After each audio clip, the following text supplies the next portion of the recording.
तर जम्मू काश्मीरच्या राजौरीमध्ये ड्रोननं हल्ला करण्यात आलेला होता। तर जखमी लोकांवर राजौरीच्या रुग्णालयामध्ये सध्या उपचार सुरू आहे। त्या लोकप्रतिनिधींनी रुग्णालयामध्ये जाऊन या जखमींची भेट घेतलेली आहे।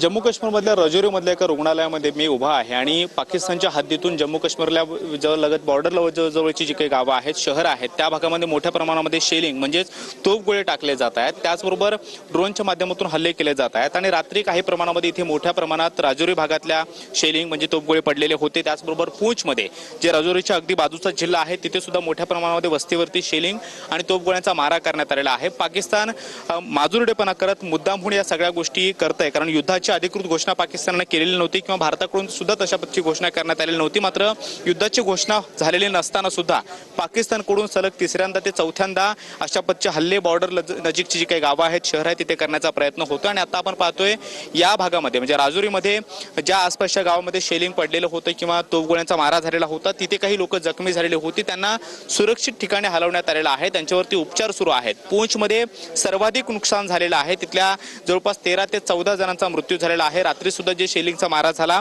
त्यामध्ये सुद्धा 3 जणांचा मृत्यू झाल्याचं कळतंय। मात्र राजौरीमध्ये अजूनपर्यंत तरी कुणाचा मृत्यू झाल्याची माहिती समोर आलेली नाहीये। मात्र तरी सुद्धा जे जखमी आहेत, ज्यांच्या घरांवरती या तोफगोळ्यांचा मारा झालेला होता, त्या जखमींना राजौरीमधल्या इथल्या रुग्णालयामध्ये आणण्यात आलेला आहे। कॅमेरामन रोहन पवार सोबत मी कृष्णा सोनारवडकर, TV9 मराठी, राजौरी, जम्मू काश्मीर। तर जम्मू काश्मीरच्या भागामध्ये ड्रोननं हल्ला करण्यात आलेला होता, तर त्या जखमींवर सध्या उपचार सुरू आहेत। भारत पाकिस्तान जे काश्मीरच्या उरी भागामध्ये घरांचं कशा प्रकारे नुकसान झालेलं आहे आपण या ठिकाणी पाहतोय। तर दुसरीकडे लाल किल्ल्यावर सुरक्षा वाढवण्यात आली आहे।